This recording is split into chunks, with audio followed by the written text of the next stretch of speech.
எல்லாருக்கும் ஓய்வு நாள் நல்வாழ்த்துக்கள். ஹாப்பி சாபத். கர்த்தருடைய சமூகத்தில் கூடி வந்திருக்கிற தெய்வ ஜனங்கள் எல்லாரையும் வாழ்த்தி நான் வரவேற்கிறேன்.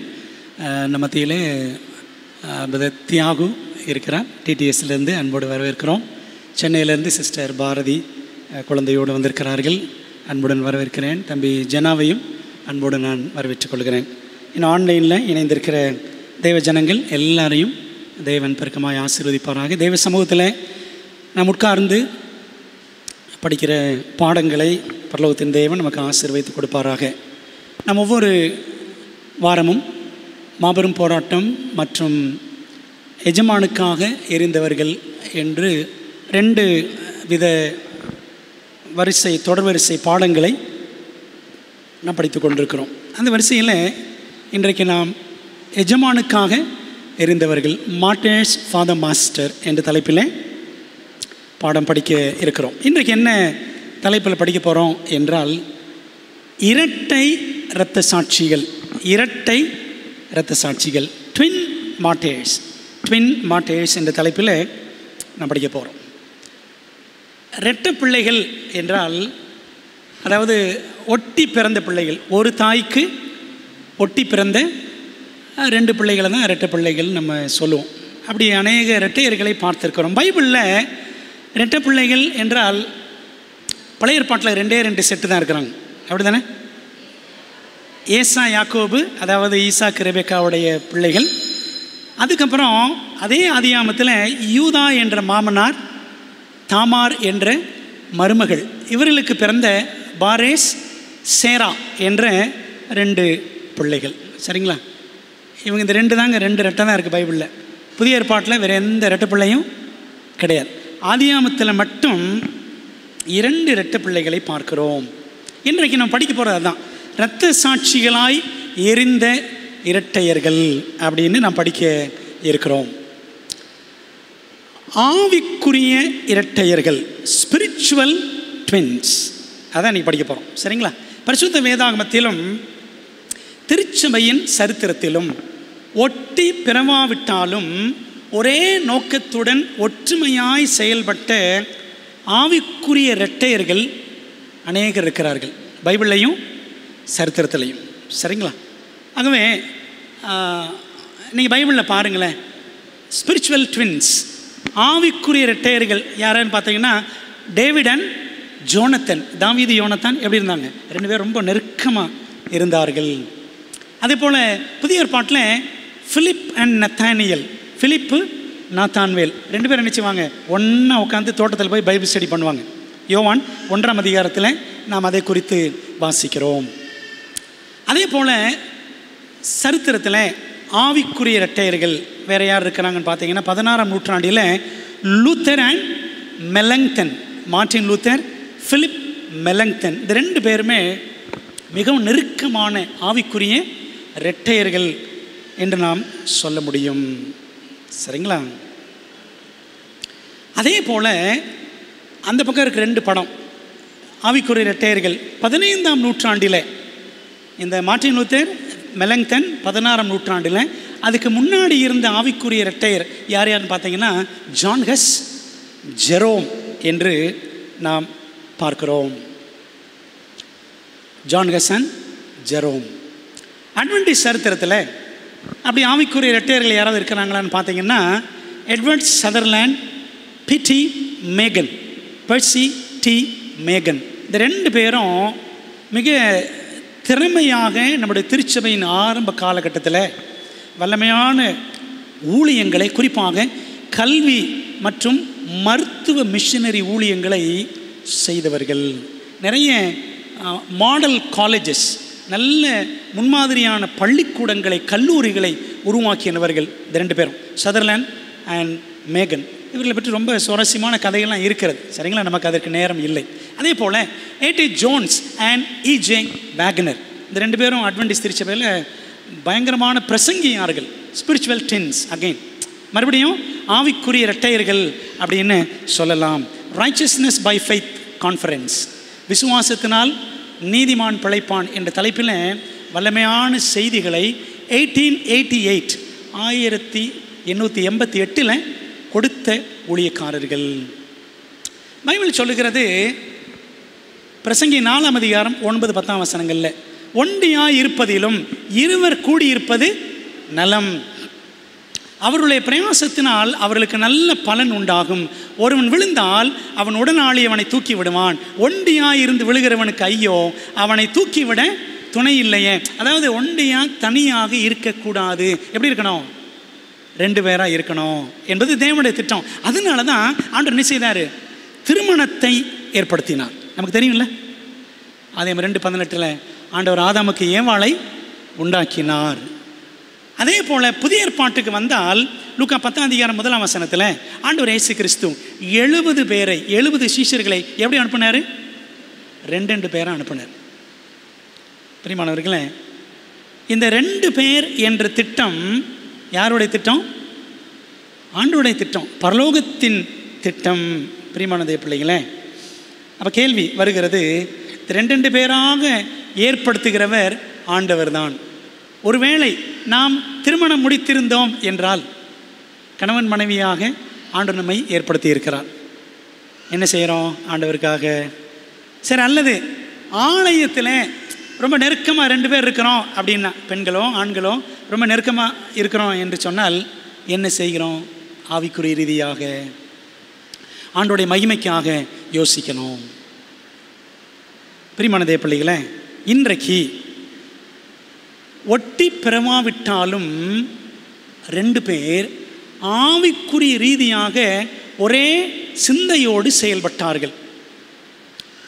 அவர்கள் யார் என்றால், போப்பு மார்க்கத்துக்கு விரோதமாக போர்க்கொடி உயர்த்திய பொஹீமியாவின் இரட்டையர்கள், பொஹீமியன் ட்வின்ஸ். யார் என்றால் John has, Jerome.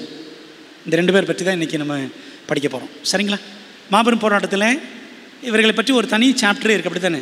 John has, ஜெரோம்னு ஒரு சாப்டர் இருக்குது, 5ஆம் அதிகாரம். மாபெரும் போராட்டம் 5ஆம், ஐ திங்க் 6ஆம் அதிகாரம். ஜான் விக்லிஃப், அதுக்கப்புறம் அசன் ஜெரோம்னு வரும். 6ஆம் அதிகாரம், மாபெரும் போராட்டத்தில் 6ஆம் அதிகாரம். நம்ம இன்றைக்கி இதை கற்றுக்கொள்ள போகிறோம். சரிங்களா? ரொம்ப கருத்தாக கவனிப்போம். கர்த்தர் நம்மோடு பேசுவாராக. ஜெபம் பண்ணலாமா? நல்ல தகப்பனே, இந்த பரிசுத்த நாளில் நம்முடைய சமூகத்தில் உட்காந்து நம்முடைய சத்தியங்களை படிக்க வந்திருக்கிறோம். இரட்டை இரத்த சாட்சிகள் என்று நாங்கள் படிக்க போகிறோம். ஆண்டவரே, தேவன் எங்களுக்கு நம்முடைய பரம ஞானத்தை தாங்க, கருத்தாக கற்றுக்கொள்ள எங்களுக்கு உதவி செய்யுங்க. எங்கள் பலவீனங்கள், எங்கள் அசதிகள் எல்லாம் எடுத்து போட்டு தெய்வீக பலன் வல்லமை எங்களுக்கு நீர் நம்முடைய ஆவியின் ஒத்தாசை அபிஷேகம் எங்களுக்கு கொடுத்து வழி நடத்த வேண்டும் என்று கெஞ்சுகிறோம். எங்களோடு பேசும் ஆண்டவரே, ஆசீர்வதியும். ஆண்டவரே, நம்முடைய மெல்லிய சத்தம் கேட்க எங்களுக்கு உதவி செய்யும். கர்த்தாவை சொல்லும்படியார்கள் கேட்கிறோம். நீர் பெருகவும் நாங்கள் சிறுகவும் உதவி செய்யும். இயேசுவின் மூலம் ஜெபிக்கிறோம் நல்ல பிதாவே, ஆமென். பொஹீமியாவின் இரட்டையர்கள். பொஹீமியா அப்படின்னா அது பழைய பேர். இப்போ அதுக்கு பேர் ஜெக்கோஸ்லோவாக்கியா அப்படின்னு சொல்லுவாங்க. ஜெக் ரிப்பப்ளிக் அப்படின்னு சொல்கிறாங்க. சரிங்களா? ஜெக்கோஸ்லோவாக்கியா. இந்த 2 பேருமே ஹஸ் அண்ட் ஜெரோம் 2 பேரும் பொஹீமியாவை, ஜெக்கோஸ்லோவாக்கியாவில் பிராக் என்ற நகரத்தை சேர்ந்தவர்கள். அந்த இடம் கத்தோலிக்க பாரம்பரியத்திற்கு மிகவும் புகழ்பெற்ற ஒரு இடம். சரிங்களா? பொஹீமியா. சின்ன வயதிலேயே ஜான் ஹஸ் தன்னுடைய தகப்பனை இழந்து விட்டார். அப்போ அம்மா தான் என்ன செய்கிறாங்க, ரொம்ப கஷ்டப்பட்டு ஜான் ஹஸ்ஸை படிக்க வைத்தார்கள். சரிங்களா? இந்த ஜான் ஹஸ் சின்ன வயசுலேருந்து நல்லா படித்து, அதாவது ஒரு எய்டட் ஸ்டூடெண்ட், ஒரு ஸ்காலர்ஷிப் ஸ்டூடெண்ட் அப்படி தான் படித்தார். ஏன்னா அப்பா கிடையாது. பிராக் நகரத்தில் இருந்த புகழ்பெற்ற பல்கலைக்கழகத்தில் படித்து அதே யூனிவர்சிட்டியில் என்ன ஆகிட்டார், பிரசிடெண்ட் ஆகிட்டார். படித்த அந்த பல்கலைக்கழகத்திலேயே அவர் முதல்வராக உயர்ந்தார், டாக்டர் பட்டம் பெற்றார், பாதிரியாராக, கத்தோலிக்க பாதிரியாராகவும் அவர் பணி செய்தார் அப்படின்னு சரித்திரம் சொல்லுகிறது. சரி, ஜெரோம் இவரை குறித்து என்னன்னு பார்த்தோன்னா, இவர் இங்கிலாந்தில் ஆக்ஸ்ஃபோர்ட் பல்கலைக்கழகத்தில் படித்தார். அப்படி படித்த காலத்தில் சீர்திருத்தத்தின் விடிவெள்ளி யார்? John Wycliffe. ஜான் விக்லிஃபின் வேதத்தை அடிப்படையாக கொண்ட உபதேசங்களை அவர் மனதார ஏற்றுக்கொண்டார். சரிங்களா? அப்போ என்ன செய்கிறாரு? ஜான் விக்லிஃப் எழுதின புஸ்தகங்கள் இதை பொஹீமியாவுக்கு கொண்டு வராரு. யார்? ஜெரோம். அப்படி கொண்டு வந்த உடனே ஜான் ஹஸ் என்ன செய்கிறாராம்? ஜான் விக்லிஃப் புஸ்தகங்களை ஜெரோம் கொண்டு வராரு. இது யார் படிக்கிறான்? ஜான் ஹஸ் படிக்கிறார். சரிங்களா? இதை படித்த உடனே இந்த ரெண்டு பேருமே கத்தோலிக்க சபையை சேர்ந்தவங்க. ஜான் எஸ் ஜெரோம் ரெண்டு பேரும். இந்த ரெண்டு பேருக்கும் ஜான் விக்லிஃபுடைய அந்த பைபிள் உபதேசங்களை படித்து இருதயத்தில் அனல் மூண்டது. ஆவிக்குரிய வைராக்கியம் உண்டாயிற்று. நம்ம கத்தோலிக்க சபையில் இப்படிலாம் போதிக்கிறோம், ஆனால் பைபிள் இப்படிலாம் சொல்லுதுன்னு நினைச்சாங்க. ரெண்டு பேருமே மிக தீவிரமாக பைபிளை ஆராய்ச்சி செய்ய ஆரம்பித்தார்கள். அப்படி ஆராய்ந்த பொழுது உண்மையிலேயே அவங்க என்ன பண்ணாங்களாம்? ரோமாபுரியை விட்டு வெகு தூரம் போய் கொண்டிருந்தார்கள். அதுவே தேவ சித்தமாகவும் இருந்தது. என்ன செய்கிறார்? ஜான் ஹஸ் விக்லிஃபின் எழுத்துக்களை மொழிபெயர்க்கிறார். ஜான் விக்லிஃபோடைய எழுத்துக்களை ஜான் ஹஸ் மொழிபெயர்க்கிறார். அப்போ ஜான் ஹஸ் பிரசங்கம் பண்ணுறாரு. இப்போ பண்ணுற பிரசங்கம் வித்தியாசமாக இருக்குது. சரிங்களா? பைபிளை படித்து பிரசங்கம் பண்ணுறார், பிரசங்கம் செய்கிறார். காலேஜில் ஒரு டீச்சர் பார்த்தீங்களா, ப்ரொஃபஸர், பிரசிடெண்ட் வேறு. ஆகவே வகுப்பறை மாணவர்களுக்கும் ஆயிரக்கணக்கான ஜெர்மானிய பொஹீமிய மாணவர்களுக்கும் சத்தியத்தினால் ஒரு எழுச்சி தீபத்தை, எழுப்புதலை அவர் கொண்டு வந்தார் அப்படின்னு பார்க்குறோம்.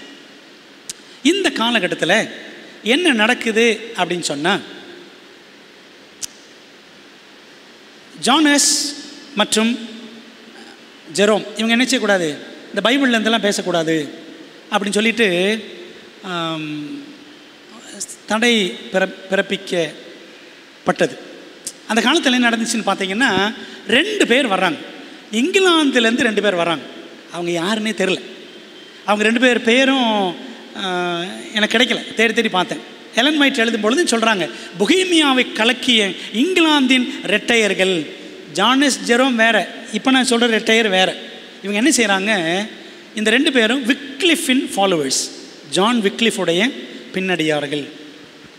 ஜான் விக்லிஃபின் பின்னடியார்கள் என்ன சொல்லுவாங்கன்னா லொல்லாட்ஸ் அப்படின்னு சொல்லுவாங்க. லொல்லாட்ஸ் அல்லது விக்லிஃபைட்ஸ் அப்படின்னு சொல்லுவாங்க. சரிங்களா? ஆகவே இந்த ரெண்டு பேரும் நல்லா படித்தவங்க. அப்போ என்ன பண்ணுறாங்க? போப்பு மார்க்கத்தை பொறிஞ்சு தள்ளுறாங்க.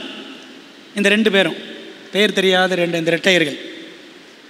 அப்போது பிரசங்கங்களுக்கு தடை விதிக்கப்பட்டது. இந்த ரெண்டு பேரும், இந்த ரெண்டு விக்லிஃபின் பின்னடியார்களும் பிரசங்கம் பண்ணக்கூடாதுன்னு சொல்லி தடை போட்டுறாங்க கத்தோலிக்க சபை.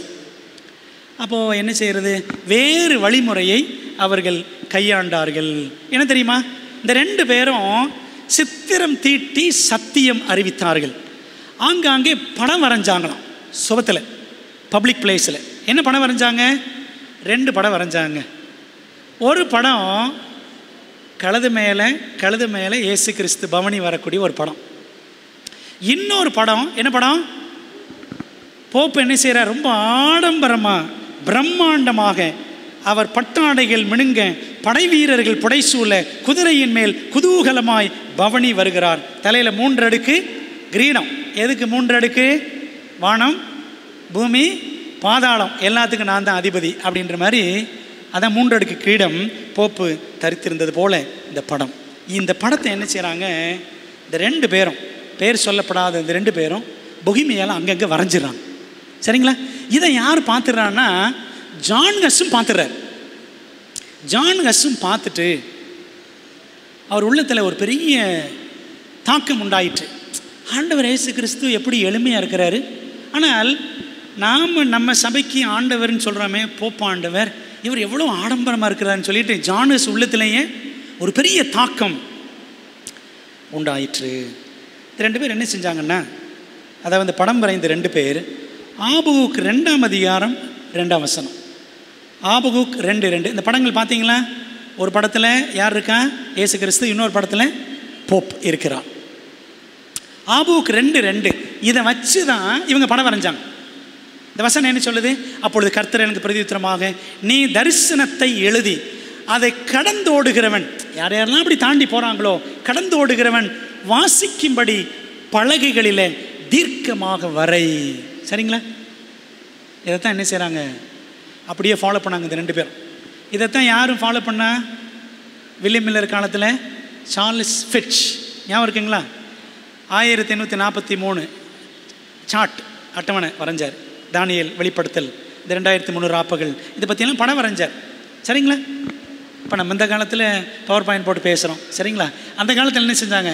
இப்படி படம் வரைஞ்சி தான் சத்தியத்தை அறிவித்தார்கள். விளங்குதா உங்களுக்கு? அங்கே பிரியமானவர்களே, இந்த வசனத்தின்படி அந்த 2 பெயர் சொல்லப்படாத இரட்டையர்கள் சத்தியத்தை அறிவித்தார்கள். உலகத்திற்கும் திருச்சபைக்கும் உண்மை தலைவரான தாழ்மையுள்ள கிறிஸ்துவை ஜனங்கள் கண்டுகொண்டார்கள். இயேசு கிறிஸ்து பற்றி தெரிஞ்சுக்கிட்டாங்க. போப்புகளின் போலி அட்டகாச முகத்திரை கிழிந்தது. இந்த படம் ஹஸ்ஸின் உள்ளத்திலும் பெரும் பாதிப்பை உண்டு பண்ணியது. கவனிக்கிறீங்களா அன்பான தேவ பிள்ளைகளே? இப்போ என்ன செய்கிறாரு ஜான் ஹஸ்? இந்த படத்தை பார்த்துட்டு இயேசு கிறிஸ்து எவ்வளவு தாழ்மை உள்ளவர் என்று உணர்ந்து தன்னுடைய ஆலயத்தில் வேதத்தின் சத்தியங்களை இன்னும் வல்லமையாக எடுத்து பேச ஆரம்பித்தார். பெத்லஹேம் சாப்பல், ஜான் ஹஸ்ஸோடைய ஆலயம் பேர் என்ன? Bethlehem Chappell. அவர் ஆலயத்தில் பார்த்தீங்கன்னா வாரம் 3000 பேர் வருவாங்க. 3000 பேர் வருவாங்க. எல்லாருக்கும் சத்தியத்தை அறிவித்தார். இப்படி சத்தியத்தை கேட்டவங்க நிறைய இடங்களுக்கு கொண்டு சென்றார்கள். ஜான் ஹஸ் படித்த மாணவர்கள் ஜெர்மனிக்கு என்ன பண்ணாங்க? சத்தியத்தை கொண்டு சென்றார்கள். இதெல்லாம் எப்போ நடக்குது? மார்ட்டின் லூத்தருக்கு முன்னாடி காலகட்டத்தில் நடந்தது. அப்போ என்ன நடக்குதுன்னு பாருங்களேன். ஜான் ஹஸ் ரொம்ப வைராக்கியமாக ஊழியம் செய்தார். விக்லிஃபின் எழுத்துக்கள் ஜான் ஹஸ்ஸை அசைத்தது. அந்த படம் ஜான் ஹஸ்ஸை அசைத்தது. இடி முழக்கமாய் பிரசங்கம் பண்ணினார். சரிங்களா? ஆயிரக்கணக்கான சத்தியம் கேட்டார்கள். நிறைய மாணவர்கள் சத்தியத்தை எல்லா இடங்களுக்கும் கொண்டு சென்றார்கள். இந்த காலகட்டத்தில் போப்பு மார்க்கம் தடை உத்தரவு போட்டது. என்ன தடை உத்தரவு தெரியுமா? ஜான் ஹஸ்ஸின் பிரசங்கங்களினால் ஒரு பெரிய சீர்திருத்தம், எழுப்புதல். இந்த செய்தி எங்கே போயிடுது? ரோமாபுரிக்கு ஹெட் குவார்ட்டர்ஸுக்கு போயிடுது. ரோமாபுரிக்கு விஷயம் தெரிகிறது. ஹஸ் இனிமேல் என்ன செய்யக்கூடாது? ஆலய சடங்குகள் எதையுமே நடத்தக்கூடாது. ஸ்டேஜுக்கே போகக்கூடாது. பிரசங்கம் பண்ணக்கூடாது. யாரையும் புதைக்கக்கூடாது. அவருக்கு எந்த அதிகாரம் கிடையாதுன்னு சொல்லி என்ன செஞ்சாங்க? ஜான் ஹஸ்ஸை தடை உத்தரவு பிறப்பித்து அவர் எந்த ஆலய சடங்குகளிலும் பங்கு பெறக்கூடாது என்று சட்டம் போட்டார்கள். போப்புவின் ஆலோசனை சங்கத்தின் முன் வந்து நிற்க அவருக்கு அழைப்பு. ஜான் ஹஸ் எங்கே வரணும்? ரோமாபுரிக்கு வரணும். புரியுதா உங்களுக்கு? ஆலோசனை சங்கத்தில் வந்து நிற்க வேண்டும் என்று சட்டம் பிறப்பிக்கப்பட்டது. இப்போ பாருங்களேன், 3000 பேர் சர்ச்சுக்கு வருவாங்க. இப்போ சர்ச்சை பூட்டியாச்சு. பிரசங்கம் கேட்க வழி இல்லை. இப்போ யாரும் செத்து போனாங்கன்னா எங்கே போய் புதைக்கிறது? புதைக்கிறதுக்கு போதகர் இல்லை. ஒரு பெரிய கலைபரம் உண்டாயிற்று. பொஹீமியாவில் ஒரு சமாதானம் இல்லாத நிலை ஏற்பட்டது அப்படின்னு பார்க்கணும். பிரியமான தேவ பிள்ளைகளே, பிராக் நகரம் கலங்கி நின்றது. இறந்து போன விசுவாசிகள் என்ன பண்ணாங்களாம்? ஆறுகள்லையும் குளங்கள்லையும் சாக்கடைகளையும் தூக்கி போட்டாங்களாம். இந்த சமயத்தில் தான், இந்த காலகட்டத்தில் பாருங்கள், எல்லாம் அடைச்சாச்சு. ஜெரோம் என்ன செய்கிறாருன்னா நண்பனாக வந்து சேருகிறார். யார்கிட்ட? ஜான் ஹஸ்ஸுடைய நண்பனாக வந்து ஜெரோம் சேர்ந்து கொண்டார். இந்த புது நண்பன் ஜெரோமுடைய தோழமை ஜான் ஹஸ்ஸுக்கு புத்துயிரையும் புது பலனையும் ஊட்டியது. இந்த சூழ்நிலையில் ஒன்று சேர்ந்தவர்கள் என்ன பண்ணாங்க? கடைசி வரைக்கும் ஒன்றாகவே அவர்கள் பயணித்தார்கள் என்று சரித்திரத்தில் வாசிக்கணும். இறுதி வரை இணைந்தே செயல்பட்டார்கள். மரணத்திலும் ஒன்று போலவே முடிவை சந்தித்தார்கள். சரிங்களா? அது எப்படின்னு நம்ம போக படிக்கலாம். இந்த சூழ்நிலையில் போப்புமார்கள் மத்தியில் ஒரு பயங்கரமான ஒரு குழப்பமான சூழ்நிலை. அடுத்த போப்பாக யார் அப்படின்னு 3 போப்புகளுக்கு இடையில் போட்டா போட்டி நடக்குது. சரிங்களா? இதெல்லாம் எப்போ? 15ஆம் நூற்றாண்டில் ஒரு 500 ஆண்டுகளுக்கு முன்பாக நடந்த 500-600 ஆண்டுகளுக்கு முன்பாக நடந்த சம்பவம் அப்படின்னு பார்க்கணும். சரிங்களா? ஒருத்தர் யாருன்னு பார்த்தீங்கன்னா போப் 23ஆம் ஜான், இன்னொருத்தர் 12ஆம் கிரிகரி, இன்னொருத்தர் 13ஆம் பெனடிக்ட். இந்த 3 பேர் என்ன செய்கிறாங்க? அடுத்து நீ போப்பா, நான் போப்பா. சில நேரத்தில் நம்மதில் நடக்குதுல்ல, நீ பிரசிடெண்ட்டா நான் பிரசிடெண்ட்டா, அதுதான் இதே கதை தான் அங்கேயும் நடந்திருக்கு. சரிங்களா பிரியமானவர்களே? அப்போது இந்த காலகட்டத்தில் பாருங்கள், போப்புமார்கள் மத்தியில் சூழ்நிலை சரியில்லை, சபையையும் திறக்கக்கூடாது நடத்தக்கூடாது என்ற சூழ்நிலை. ஜானஸ் எங்கே வரணும்? ரோமாபுரிக்கு வர வேண்டும். அந்த டைமில் யாரோடைய ஃப்ரெண்ட்ஷிப் கிடைக்குது? ஜெரோமோடைய ஃப்ரெண்ட்ஷிப் கிடைக்குது. பிரியமான தேவ பிள்ளைகளே, இந்த ஆலோசனை சங்கத்தின் முன் ஜானஸ் நிற்க வேண்டும். அந்த காலகட்டத்தில் அரசன் யார்? பொஹீமியாவின் அதாவது சக்கரவர்த்தி யார்னு பார்த்தீங்கன்னா சிகிஸ்மண்டு. உண்மையிலே ஒரு மண்டு தான். சரிங்களா? சிகிஸ்மண்டு. ஏன் அப்படி சொல்கிறேன்னா, அவர் சொன்னாரா, ஜானஸ் நீங்கள் கான்ஸ்டன்ஸ் நகரத்துக்கு வாங்க, கான்ஸ்டன்ஸ் நகரத்துக்கு வாங்க, அங்கே வந்தீங்கன்னா உங்களை பாதுகாப்பாக நடத்துவோம், உங்களுக்கு எந்த பிரச்சனையும் வராது அப்படின்னு சொல்லி அழைப்பு விடுத்த சிகிஸ்மண்டு என்ன பண்ணுறாரு? ஜானஸ் வந்தவனை அவர் பிடிச்சி ஜெயிலில் போட்டுருவார். சரிங்களா? சொன்னது என்ன? பாதுகாப்பாக நடத்துவோம், சேஃப் கண்டக்ட், பாதுகாப்பாக நடத்துவோம். ஆனால் ஜானஸ் நம்பிக்கையோடு போனோன்னு பிடிச்சி என்ன செஞ்சிடறாங்க? ஜெயிலில் போட்டுறாங்க. இது நம்பிக்கை துரோகம் தானே? அதனால தான் மண்டுன்னு சொன்னேன். சரிங்களா? சிகிஸ்மண்டு என்று பார்க்குறோம். பிரியமான தேவ பிள்ளைகளே, இந்த சூழ்நிலையில் என்ன செய்கிறாங்க? போப் 23ஆம் ஜான் அவரை தூக்கி ஜெயிலில் போட்டுறாங்க. அவரும் சிறையில் அடைக்கப்பட்டார். ஏனென்றால் இந்த போப் ஜான் செய்த கொடிய குற்றங்களுக்காக 3 ஆண்டு காலம் அவருக்கு சிறை தண்டனை ஆலோசனை சங்கம் வழங்கியது. கத்தோலிக்க ஆலோசனை சங்கம் என்ன பண்ணார் அப்படின்னா, இந்த 23ஆம் போப் ஜான் அவர் போப் ஆகுன்றதுக்காக தனக்கு போட்டியாக இருந்த இன்னொரு போப்பை என்ன செய்யணும்? கொல்லணும்னு சொல்லிட்டு ஒரு டாக்டருக்கு லஞ்சம் கொடுத்துட்டார். இவனை காலி பண்ணிடுற அப்படின்னு. நாளைக்கு சில கதைகள்லாம் படிப்போம். சரிங்களா? இதெல்லாம் நடந்திருக்கு. இதெல்லாம் சும்மா ஏதோ கட்டுக்கதைகள் கிடையாது. இதெல்லாம் சரித்திரத்தில் நாம் பார்க்கிற விஷயங்கள். பிரியமானவர்களே, அப்போ அந்த ஆலோசனை சங்கத்தில் ஜானஸ் போயிருக்கிறார். ஏராளமான போப்புமார்கள், கர்தினால்கள், அதாவது தலைமை குருக்கள், அரசு அதிகாரிகள், மேன்மக்கள், இன்னும் சாதாரண மக்கள் எல்லாம் கூடியிருக்கிறாங்க. அந்த கூட்டத்தில் சத்திய விசுவாசத்திற்காக தைரியமாய் என்ன பண்ணாராம்? ஜானஸ் பிரசங்கம் பண்ணினார். நீங்கள் கூகுளில் போய் அல்லது யூடியூப்பில் போய் ஜான் ஹஸ் மூவி அப்படின்னு போடுங்க, ஒரு படம் வரும் இங்கிலீஷில், ரொம்ப அருமையாக இருக்குங்க. அந்த படத்தை அப்படியே தமிழில் டப் பண்ணோம் ஒரு 10 வருஷத்துக்கு முன்னாடி. அது தமிழில் வேணா கூட வச்சுருக்கிறோம். சரிங்களா? ரொம்ப அருமையாக இருக்கும். இவர் எப்படி ஜானஸ் பேசினார் என்பதை தத்ரூபமாக அப்படியே படமாக எடுத்திருப்பாங்க. இவர் சத்தியத்தை மறுதலிக்க வேண்டும், பைபிளை மறுதலிக்கணும் என்று சொல்லி எத்தனையோ தினம் வற்புறுத்தினார்கள். ஆனால் ஜானஸ் என்ன செய்யலை? முடியாதுன்றார். அவர் இணங்கவில்லை. கிபி 1415 ஜூன் 5, 7, 8 ஆகிய தேதிகளில் ஹஸ் சங்கத்தின் முன் நிறுத்தப்பட்டு அவர் விசாரிக்கப்பட்டார். அவர் எத்தனை முறை விசாரித்தாலும் அவர் என்ன செய்யலை?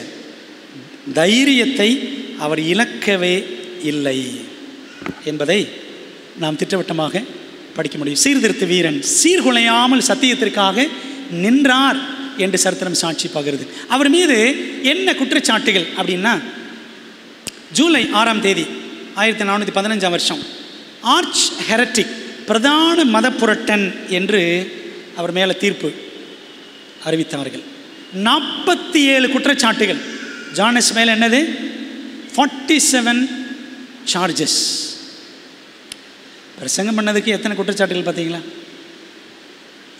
அதில் மிக முக்கியமாக 6 குற்றச்சாட்டுகள் பாருங்கள். 1, போப்பின் தவறிழையாமையையும் புனிதர்கள் தொழுகையையும் அவமதித்தார். போப்பு என்ன பண்ணாலும் தப்பே கிடையாது, அப்படிலாம் கிடையாதுன்னு சொன்னார் ஜானஸ். அவர் தவறக்கூடியவர் தான், போப்பு தவறக்கூடிய ஒரு சாதாரண மனுஷன்தான் அப்படின்னார். புனிதர்கள் மனிதர்களை புனிதர்களாக வணங்கினார்கள். சரிங்களா? இன்றைக்கும் வணங்குறாங்க கத்தோலிக்க சபையில், அது தப்புன்னு சொன்னார். 2வது, குருமார்களால் வழங்கப்படும் பாவ மன்னிப்பை சாதாரண மனுஷன் அவங்க என்னங்க மன்னிக்கிறது? பாவ சங்கீர்த்தனம், அது தப்புன்னு சொன்னார். 3வது, உலக அரசு அதிகாரிகளுக்கு கீழ்ப்படிய மறுத்தார். 4வது குருமார்கள் திருமணம் செய்யக்கூடாது என்ற தடை சட்டத்தை புறக்கணித்தார். செலிபசி. போதகர்கள் கல்யாணம் பண்ணக்கூடாதுன்னு இருக்கா? இல்லை. அப்போஸ்தலர்கள் கல்யாணம் பண்ணலையா? பேதுரு கல்யாணம் பண்ணலை? பேதுரு கல்யாணம் பண்ணார். 1 பேதுரு, மன்னிக்கவும், 1 கொரிந்தியர் 9ஆம் அதிகாரத்தை படித்து பாருங்க. சரிங்களா? பேதுரு தன் மனைவி என்ன செஞ்சாராம்? ஊழியத்துக்கு கூட்டிகிட்டு போனார்னு பைபிளில் இருக்குது. சரிங்களா? பிரியமானவர்களே, அப்போ அதை திருமணம் செய்யக்கூடாது, செலிபசி, அது தப்புன்னு சொன்னார். அப்படி ஒரு கொள்கை பைபிளில் இல்லை என்று ஜானஸ் சொன்னார். இன்றைக்கி பாருங்களேன், சிபிஎம் சர்ச்சில், சரிங்களா, கல்யாணம் பண்ணாமல் ஒரு கூட்டம் இருக்கும். அவங்க சொல்லுவாங்க அவங்க தான் 144,000 பேர் அப்படின்வாங்க சிபிஎம் சர்ச்சில். சரிங்களா? அதே மாதிரி கேத்தலிக் சர்ச்சில் பாதிரியார்கள், கன்னியாஸ்திரிகள் என்ன செய்ய மாட்டாங்க? கல்யாணம் பண்ண மாட்டாங்க. ஆனால் கல்யாணம் பண்ணாமல் எல்லா அக்கிரமங்களும் நடக்கும். அது ஓப்பனாக சொல்கிறேன். சரிங்களா? பிரியமான தேவ பிள்ளைகளே, பாவ மன்னிப்பு சீட்டு விற்பனையை பரிசுத்த ஆவிக்கு விரோதமான பாவம் என்று அழைத்தார். சரிங்களா? மார்ட்டின் லூத்தருக்கு முன்னாடியே சொல்லிட்டார் அவர். பாவ மன்னிப்பு சீட்டு விற்பனை பாவம், பரிசுத்த ஆவிக்கு விரோதமான பாவம் என்று சொன்னார். 6வது, கிறிஸ்துவின் அந்த திருப்பலி, அந்த பூசை, காலையில் சாயங்காலம் நடக்குதில்ல பூசை, அந்த பூசையை அவர் ஏற்கவில்லை, ஏற்க மறுத்தார். பிரியமானவர்களே, இதில் அந்த 6வது குற்றச்சாட்டு பார்த்தீங்களா? இதாங்க முக்கியமான குற்றச்சாட்டு. ஏற்கனவே சொல்லியிருக்கேன்ல, இந்த பூசையில் அப்பத்தை என்ன செய்வாங்க? ரசத்தில் அப்படி நினச்சி தான் கொடுப்பாங்க. சரிங்களா? அப்படி அந்த பாதிரியார் அந்த அப்பத்தை ரசத்தில் நினச்சி ஜெபம் பண்ணும் பொழுது என்னவா மாறிடுது? அப்படி உண்மையிலே இயேசுவின் ரத்தம் சரீரமாக அப்படியே மாறிடுது. சரிங்களா? டாக்டரின் ஆஃப் த ரியல் ப்ரெசன்ஸ் அப்படின்னு சொல்லுவாங்க. அதுக்கு பேர் டாக்டரின் ஆஃப் த ரியல் ப்ரெசன்ஸ். உண்மையிலே அந்த அப்பம் இயேசுவின் சரீரமாக மாறி விடுகிறது. இது உண்மையாக பொய்யா? பொய்.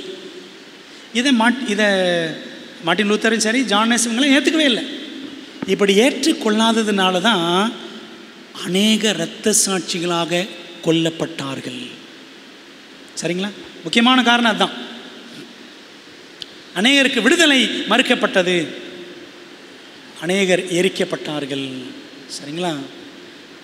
அது நமக்கு தெரியும். சரிங்களா? நற்கருணையில் பரிமாறப்படும் திராட்சை ரசத்தில் தோய்த்த அப்பம் அப்படியே இயேசுவின் இரத்தமும் சரீரமாக மாறிவிடுகிறது என்ற உபதேசமே கிறிஸ்துவின் திருப்பலி.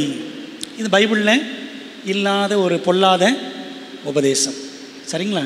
நம்ம தெளிவாக அதை புரிந்து கொள்ள வேண்டும். சரி, அப்போ என்ன செய்கிறாங்க? மொத்தம் எத்தனை குற்றச்சாட்டுகள்? 47. அதில் முக்கியமானவை 6. அதில் முக்கியமானது 6வது. சரிங்களா? இப்போ என்ன நடந்துச்சு அப்படின்னா, ஜான் ஹஸ்ஸை எரிப்பதற்கு கொண்டு செல்கிறாள், எரிமேடைக்கு அழைச்சிட்டு போகிறாங்க. அந்த டைமில் ஜான் ஹஸ்ஸுக்கு 42 வயசு தான். He was just 42. 42 வயசு. ஒரு சாதாரண மனிதனை குற்றவாளியாக்கி 800 படை வீரர்கள் பாதுகாப்பு. இவங்களுக்கெல்லாம் 800 படை வீரர்கள் பாதுகாப்பு தேவையாங்க. 800 படை வீரர்கள் பாதுகாப்புடன் 2 மணி நேரத்திற்கு மேலாக அந்த கான்ஸ்டன்ஸ் நகரத்தில் அவரை ஊர்வலம் கொண்டு போகிறாங்க, கேவலப்படுத்துகிறாங்க. சரிங்களா? சொல்லப்போனால் அதுதான், அவமானப்படுத்தினார்கள். ஆனால் அந்த சமயத்தில் என்ன செஞ்சார் ஜானஸ்? லத்தீன் மொழியில் தேவனை புகழ்ந்து பாடிக்கிட்டே போனார். அப்போ தானே உங்களுக்கு புரியும். புரியுதா உங்களுக்கு? லத்தீன் மொழியில் தேவனை புகழ்ந்து பாடிக்கொண்டே சென்றாராம். கழுமரத்தில் ஜானஸ் கட்டப்பட்டார். அவரை எரிக்கிறதுக்கு முன்னாடி ஒரு வார்த்தை சொன்னாராங்க, நல்லா கவனிங்க. இன்று நீங்கள் ஒரு வாத்தை எரிக்க போகிறீர்கள். வாத்தை என்ன செய்யும்? வாத்தை என்ன செய்யும்? கத்திக்கிட்டே இருக்கும். புரியுதா உங்களுக்கு? அந்த மாதிரி தான் ஜானஸும் பேசிக்கிட்டே இருந்தார் சத்தியத்தை. இன்று நீங்கள் ஒரு வாத்தை எரிக்க போகிறீர்கள், ஆனால் 100 ஆண்டுகள் கழித்து ஒரு அன்னப்பறவை பாடிக்கொண்டே பறந்து வரும். நீங்கள் அதை பிடிக்கவும் முடியாது, அதை வறுக்கவும் முடியாது, அதை அவிக்கவும் முடியாது. என்ன நீங்கள் எரிக்கலாம், அந்த அன்னப்பறவை எரிக்க முடியாது. யார் தெரியுமா? அது மார்ட்டின் லூத்தர். 100 வருஷத்துக்கு முன்னாடி தீர்க்க தரிசனமாக சொல்கிறார். அவருக்கு தெரியாது மார்ட்டின் லூத்தர் ஒருத்தர் வருவார்னு. ப்ராஃபட்டிக்கெல்லாம் சொல்கிறார். ஏன்னா அந்த ஹஸ்ன்ற பேருக்கு வாத்துன்னு அர்த்தம். சரிங்களா? எங்கள் பெரியப்பா சின்ன வயசில் இறந்துட்டார். எங்கள் பெரியப்பா சின்ன வயசில் என்னை எப்படி திட்டுவார்னா, டீசெண்டாக திட்டுவார். வாத்து வாத்து அப்படின்வார். எனக்கு புரியல, ஏன்டா வாத்து வாத்துன்றாருன்னு. சின்ன வயசில் தெரியல. எதுக்கு எடுத்தாலும் கோபத்தில் வாத்து வாத்து அப்படி தான் சொல்லுவார். வாத்துன்னு என்ன அர்த்தம்? சும்மா பேசிகிட்டே இருக்கிறே அப்படின்னு. அதனால தான் திட்டுவார். இன்றைக்கும் பேசிக்கிட்டு தான் இருக்கிறேன், ஆண்டவர் வாத்தாக தான் வச்சுருக்கிறார். பாருங்களேன், இந்த ஜானஸ் சொல்கிறாரு, நீங்கள் ஒரு வாத்தை எரிக்க போகிறீர்கள். என்னை எரிக்கலாம், ஒரு அன்னப்பறவை வரும். லூத்தர் அப்படின்னா அன்னப்பறவைன்னு அர்த்தம். அது என்ன பண்ணும்? அன்னப்பறவை பாலை மட்டும் எடுத்துக்கும். அப்படி தான் மார்ட்டின் லூத்தரும் சத்தியத்தை மட்டும் எடுத்துக்கிட்டார். அந்த அன்னப்பறவையை நீங்கள் ஒன்றுமே செய்ய முடியாது. எதை செய்ய முடிஞ்சா? மார்ட்டின் லூத்தரும் கிட்டே போக முடியல. மார்ட்டின் லூத்தர் பேரை கேட்டாலே நடுங்குவானுங்க அந்த காலத்தில் கத்தோலிக்க சபையில். பிரியமான தேவ பிள்ளைகளே, அவர் சொன்ன தீர்க்க தரிசனம் அப்படியே நிறைவேறியது. சரியாக 100 ஆண்டுகளுக்கு பின் அக்டோபர் 31, 1517 புராட்டஸ்டன்ட் சீர்திருத்தத்தை லூத்தர் துவங்கினார். பிரியமான தேவ பிள்ளைகளே, அப்போ பாருங்களேன், மார்ட்டின் லூத்தர் ஒரு தீர்க்க தரிசனத்தின் நிறைவேறுதல். அப்படி தானே? இப்போ சொல்லுங்களேன், செவன்த் டே சபை என்னதான்? தீர்க்க தரிசனத்தின் நிறைவேறுதல். சும்மா வந்த சர்ச்சு கிடையாது அட்வென்டிஸ்ட் சர்ச். புரியுதா உங்களுக்கு? தானியேல் 8:14, வெளிப்படுத்தல் 10ஆம் அதிகாரம், இதில் சொல்லப்பட்ட காரியங்கள் மாபெரும் ஏமாற்றம், 2300 ராப்பகல், இதெல்லாவற்றினுடைய நிறைவேற்றம் தான் என்ன சபை? நாம் இருக்கிற செவன்த் டே அட்வென்டிஸ்ட் சர்ச். பிரியமானவர்களே, இந்த சத்தியத்தில், இந்த சபையில் நமக்கு என்ன இருக்கணும்? ஒரு வைராக்கியம் இருக்கணும், ஒரு தீவிரம் இருக்கணும், ஒரு வேகம் இருக்கணும், சத்தியத்தில் ஒரு வாஞ்சை இருக்கணும். இருக்கணும். ஆண்டவர் அந்த வைராக்கியத்தை கொடுக்கணும். நம்ம என்ன செய்யணும்? ஜெபிக்க வேண்டும். ஹஸ் எரி கம்பத்திலே கட்டப்பட்டு எரியும் நேரத்தில் 80 வயது கிழவர் ஒருவர், 80 வயசு கிழவர் ஒருத்தர் வந்து சொன்னாராம் ஜானஸை பார்த்து. என்ன சொன்னார் பாருங்களேன். அவருடைய ஜானஸின் பாதங்கள் அடியில் விறகு கட்டையை போட்டு சொன்னாராம். என்ன சொன்னார்னா, அதை இங்கே வாசிக்கிறேன். பிரதான மத புரட்டனே, நீ சீக்கிரம் நரகம் செல்ல வேண்டும் என்பதற்காக இந்த விறகுக்கட்டையை கொண்டு வருகிறேன் அப்படின்னு. அந்த தாத்தாவுக்கு பார்த்தீங்களா என்ன கொழுப்புன்னு? பிரதான மத புரட்டனே, நீ சீக்கிரம் எங்கே போனோம்? நரகத்துக்கு போனோன்னு, இன்னும் கொஞ்சம் எக்ஸ்ட்ரா விறகுக்கட்டை கொண்டு வரேன் அப்படின்னார். அந்த சமயத்தில் ஜானஸ் ஜெபம் பண்ணாராம், சேனைகளின் கர்த்தாவே, இந்த பாவத்தை இவர்களிடமிருந்து அகற்றி போடும் என்று ஜெபித்தார். கடைசியா ஜானஸ் ஒரு பாட்டு பாடினார். என்ன பாட்டு பாடினார் தெரியுமா? பைபிளில் இருக்கிற ஒரு வசனத்தை 3 தடவை பாடினார். என்ன பாடினார்னா, அந்த பரிதுமையை குருடன் என்ன கூப்பிட்டான், தாவீதின் குமாரனே எனக்கு இறங்கும், அதை பாடினாராம். Jesus the son of David have mercy on me. Jesus the son of David have mercy on me. தாவீதின் மைந்தன் இயேசுவே எனக்கு இறங்கும் அப்படின்னு பாட்டு பாடினாராம். புரியுதா உங்களுக்கு? எப்படி உயிரை விட்டுருக்காங்க பார்த்தீங்களா? அன்பான தேவ பிள்ளைகளே, இதை யார் பார்க்குறா? நிறைய ஜனங்கள் பார்த்துட்ருக்குறாங்க இந்த காட்சி. அவர் அப்படி எரிந்து கொண்டிருந்த சமயத்தில் இந்த உடலினுடைய மேல் பகுதி எரியலை. உடலின் மேல் பகுதி எரியாமல் சங்கிலிலே தொங்கிக் கொண்டிருந்தது. அப்போ என்ன செய்ய தெரியுமா? அந்த மேல் பகுதி சரீரத்தை கீழே தரையில் தள்ளி, அந்த சேனை வீரர்கள், ரோம வீரர்கள் கீழே தள்ளி புதிய நெருப்பை உண்டாக்கி அவரது தலையை சிறு சிறு துண்டுகளாக வெட்டி, ஜானஸ் தலையை துண்டு துண்டாக வெட்டி மீண்டும் எரித்தார்கள். எவ்வளோ வெறியர்கள் பார்த்தீங்களா? அவங்களுக்கு ஆண்டவர் எவ்வளவோ கிருபை கொடுத்தார். எத்தனையோ சீர்திருத்தவாதிகளை எழுப்பி சத்தியத்தை சொல்ல வச்சார். அன்பான தேவ பிள்ளைகளை, இந்த 1260 ஆண்டுகளை உபத்திரவ காலம் நினச்சிக்காதீங்க. 1260 ஆண்டுகள் ரோமன் கத்தோலிக்க சபைக்கு ஆண்டவர் கொடுத்த கிருபையின் காலம். அப்படி தான் சொல்லணும். விளங்குது உங்களுக்கு? ஆனால் அந்த கிருபை அவங்க என்ன செஞ்சுட்டாங்க? நிராகரிச்சிட்டாங்க. பிரியமானவர்களே, கடைசியில் ஜானஸோட சாம்பலை எடுத்து இந்த ரோம வெறியர்கள் ரைன் நதியில் கரைத்தார்கள். ஆனால் செத்து போயிட்டார், அவ்வளோதான் அப்படின்னா முடிஞ்சா? இல்லை. அவரது இரத்த சாட்சியான மரணத்துக்கு பின் சத்தியமோ நதியின் தண்ணீரை போல பல இடங்களுக்கு பரவி சென்றது. பாருங்கள் என்ன நடக்குதுன்னா, அடுத்து ஜானஸ் அவர் இறந்ததுக்கப்புறம் ஜெரோம் கேள்விப்படுறாரு. ஜானஸ் அரெஸ்ட் பண்ணிட்டாங்கன்னு எல்மைட் எழுதுவாங்க. இதை கேள்விப்பட்டவொடனே ஜெரோம் என்ன பண்ணார்? ஜெரோம் பறந்து வந்தாராம். அப்படி தான் எழுதியிருப்பாங்க. ஜெரோம் அப்படி பறந்து வந்தாராம்.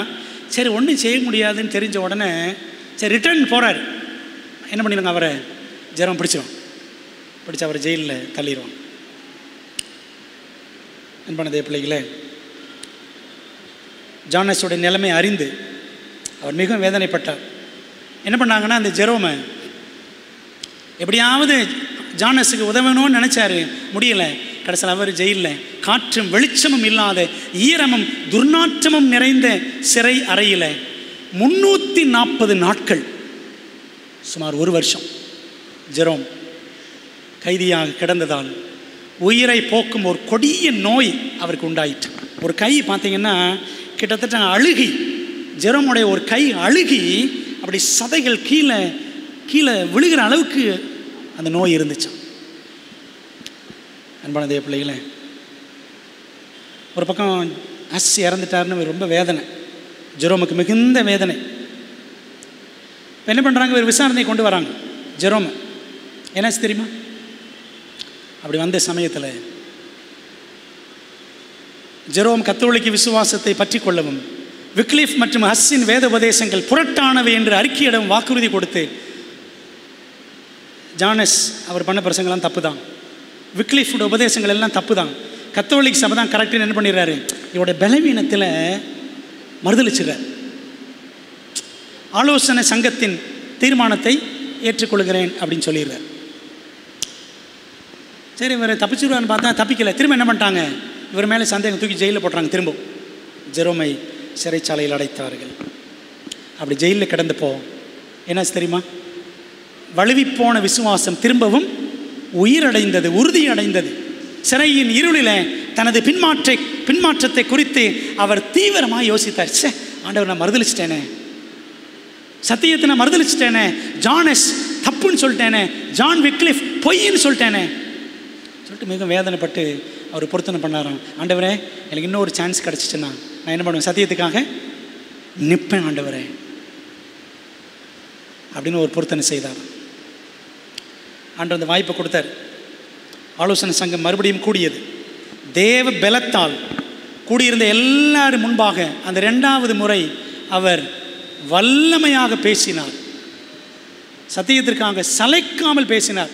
ஒரு மாதிரி சொல்லியிருக்கிறேன், மார்ட்டின் லூத்தர் எவ்வளோ நேரம் பிரசங்கம் பண்ணார்? முதல்ல லத்தீனில் 2 மணி நேரம் பிரசங்கம் பண்ணார். திரும்ப என்ன பண்ணாங்க, அதை ஜெர்மனில் பேசினார், லத்தீனில் பேச சொன்னாங்க. திரும்ப என்ன பண்ணார், அடுத்த 2 மணி நேரம் பேசினார். பிரியமானவர்களே, உதவி செய்வது யார்? ஆவியானவர் உதவி செய்வார். அப்படி தான் பைபிள் சொல்லுது. பிரியமானவர்களே, இந்த மாதிரி விசாரணைகள்லாம் நடந்திருக்கேன் அந்த காலத்தில். இதெல்லாம் ஏன் படிக்கிறோம் தெரியுமா? இது மாதிரி எதிர்காலத்திலையும் வரும். சத்தியத்திற்காக நீங்களும் நானும் விசாரிக்கப்படுவோம். நிற்போமா அல்லது நிலை குலைந்து போவோமா? கல்லுள்ளம் கொண்ட ரோம மார்க்க அதிகாரிகள் அவரை குற்றவாளி என்று தீர்த்தார்கள். பாருங்களேன், அவர் பேசும் பொழுது குற்றவாளின்னு தீர்க்கிறதுக்கு முன்னாடி அவர் எப்படி பேசினார் பாருங்களேன். சரித்திரம் சொல்லுது, சிறை அறையிலிருந்து வந்தவர் என்பதற்கான எந்த சுவடுகளும் இல்லாதவராக, ஜெயிலிருந்து வந்தவர் மாதிரியே தெரியல. ஐரோப்பாவின் அருமையான நூலகங்களிலிருந்து பிரசங்க குறிப்புகளை ஆயத்தம் செய்து வந்தவரை போல் அவர் பேசின அரிய திறனை கண்டவர்கள் திக்குமுக்காடினார்கள். ஜெயிலேருந்து வந்த மாதிரியே தெரியலையே, ஏதோ பெரிய பெரிய லைப்ரரியில், ஐரோப்பாவில் இருக்கிற லைப்ரரிலாம் போய் பிரசங்க குறிப்பெடுத்துட்டு வந்து அப்படிலாம் பேசுகிறார், அப்படிலாம் தெரியுது அப்படின்னு ஆச்சரியப்பட்டாங்க.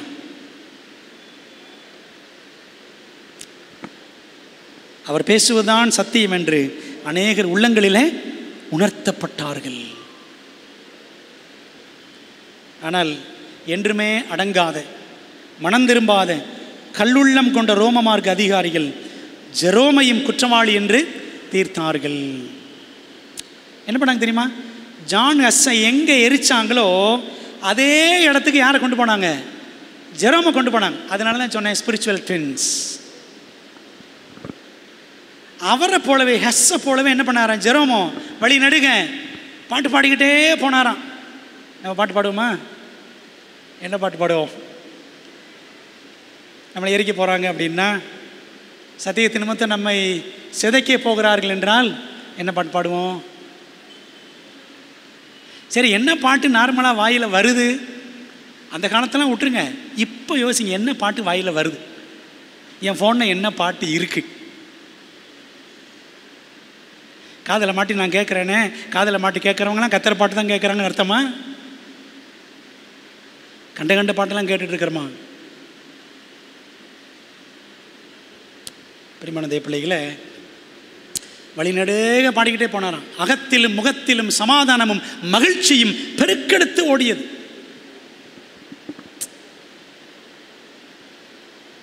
ஹஸ்ஸை போல ஜெரோமையும் எரித்து கொன்றார்கள். அவருடைய சாம்பலையும் ஜானஸ் சாம்பல் போல என்ன செஞ்சாங்க? ரைன் நதியிலே கரைத்தார்கள். அதனால தான் சொன்னேன், ஆவிக்குரிய இரட்டையர்கள்.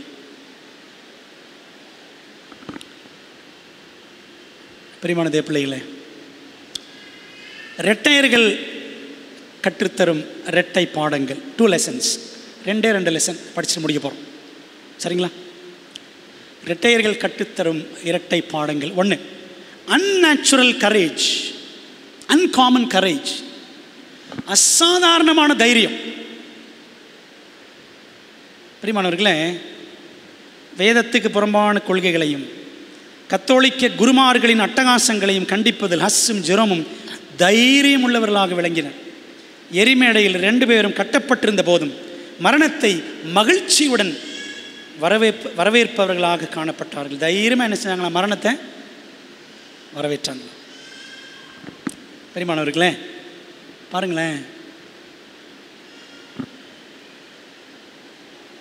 இந்த ஹஸ் இரத்த சாட்சியானது பற்றி வைராக்கியமிக்க ஒரு கத்தோலிக்கர் சொன்ன ஒரு சாட்சி.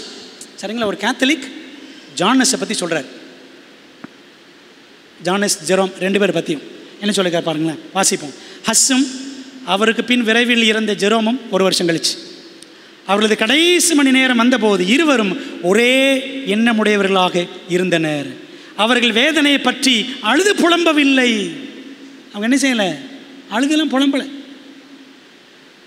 ஐயோ சாக போகிறேனே, என் குடும்பம் என்ன ஆகும், கவலையே படலை. அவர்கள் நெருப்பு தழல்கள் உயர்ந்த போது அவர்கள் தெய்வீக பாடல்களை பாடத் தொடங்கினார்கள். நெருப்பு அது உயர இன்னும் எரிய எரிய இவங்க பாட்டு சத்தம் என்ன பண்ணிச்சான்? பாட்டு சத்தம் மேலே ஏறிக்கிட்டே இருந்துச்சு.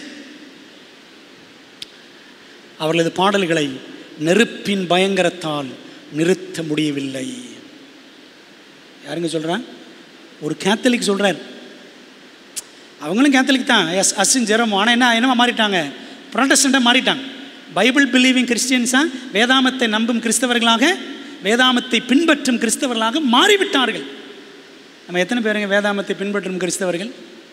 பைபிளை கையில் தான் வச்சுருக்கிறோம், வீட்டில் வச்சுருக்கிறோம், பத்திரமா வச்சுருக்கிறோம், அகலில் வச்சுக்கிறோம்.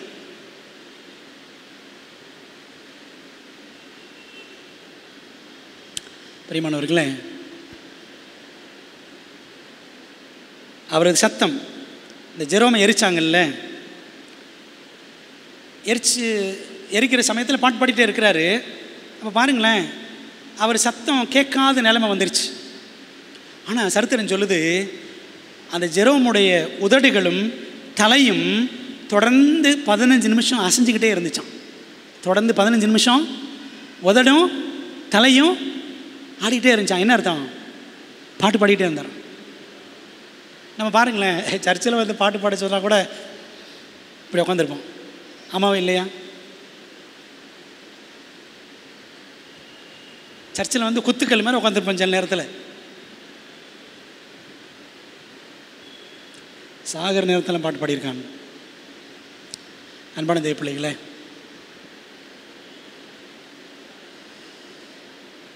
ஜெரோம் எரிக்கப்படும் நேரத்தில், தம்பி அதை ஒர்க்காவில் பாருங்கள், ஜெரோம் எரிக்கப்படும் நேரத்தில் அவருக்கு பின்னால் வந்து நெருப்பு மூட்ட படை வீரர்கள் முயற்சித்தார்கள். பாருங்களேன், அந்த நேரத்தில் அவர் சொன்னாராம், தைரியமாக முன்னுக்கு வாருங்கள், முன்னாடி வாங்க, ஏன் பின்னாடி வந்து நெருப்பு வைக்கிறீங்க? நான் பயந்திருந்தால் என்ன செஞ்சுருக்க மாட்டேன், இங்கே நான் வந்தே இருக்க மாட்டேன் அப்படின்னார். முதல்ல ஒரு முறை தடுமாறிட்டார் தான் ஜெரோம். ஆனால் இப்போ சொல்கிறாரு, எனக்கு முன்னாடி என்ன பண்ணுங்க, முகத்துக்கு முன்னாடி நெருப்பு வையுங்கள், பற்ற வையுங்கள் அப்படின்னு சொன்னார். அவருடைய துணிச்சல் அங்கிருந்த மக்களை ஆச்சரியத்தில் ஆழ்த்தியது. உயிரையே தியாகம் செய்யும் அளவிற்கு வேதாகமத்தில் என்னங்க அதில் என்னங்க இருக்குது இந்த பைபிளில் அப்படின்னு எல்லாம் யோசிச்சாங்க.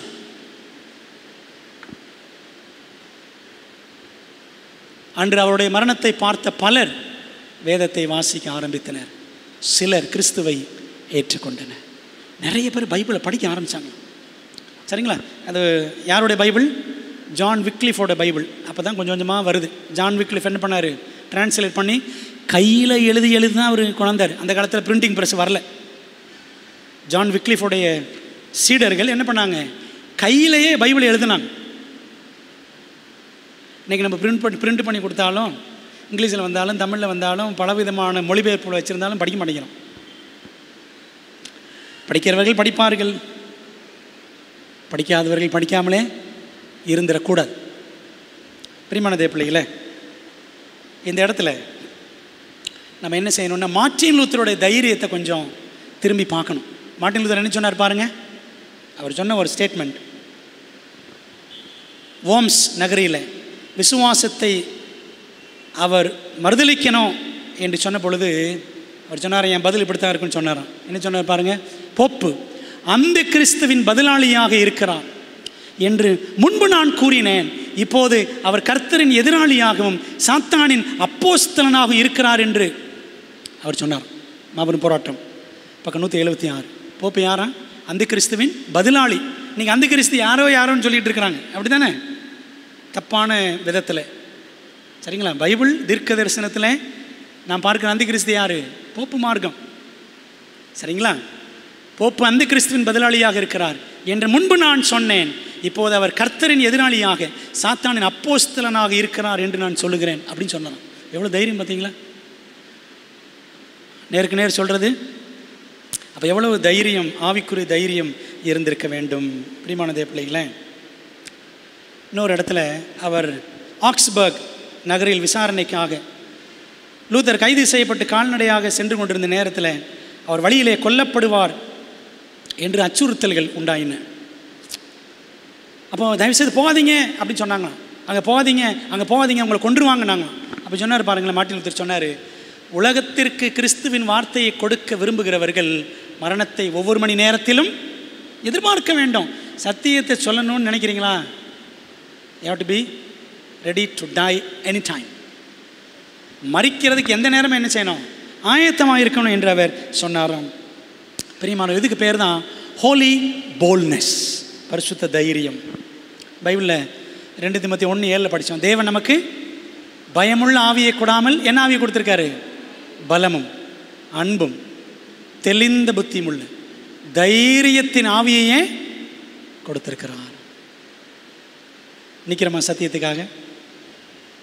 ஸ்கூலில், காலேஜில், ஓய்வு நாள் சத்தியத்துக்காக, இன்டர்வியூவில் நிற்கிறோமா? கம்பெனியில் நிற்கிறோமா? பள்ளிக்கூடத்தில் நிற்கிறோமா?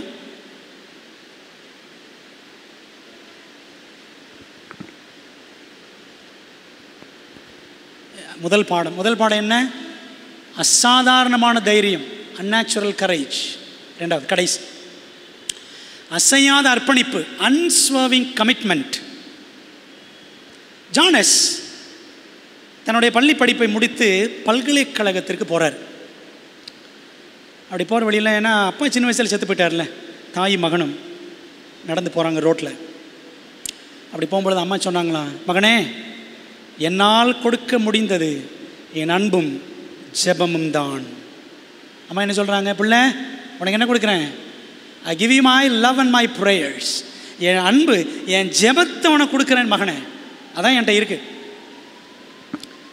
அதே ரோட்டில் அம்மாவும் பிள்ளையும், வாலிப மகனும் அம்மாவும் ரோட்டில் முழங்கால் போட்டு ஜெபம் பண்ணாங்களாம். அந்த மாதிரி என்ன சொன்னாங்க பாருங்களேன்.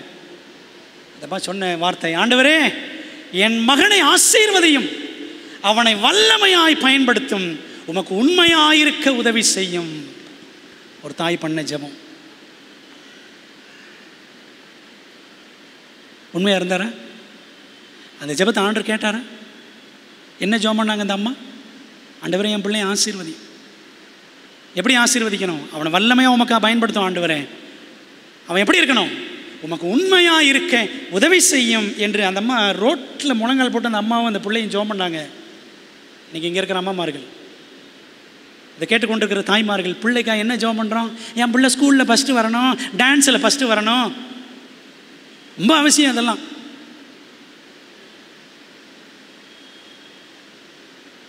ஒரு தாய், ஒரு கிறிஸ்தவ தாய் தன் பிள்ளைக்காக என்ன ஜெபம் பண்ணணும்? அந்த ஜெபம் செய்கிறோமா பிள்ளைகளுக்காக?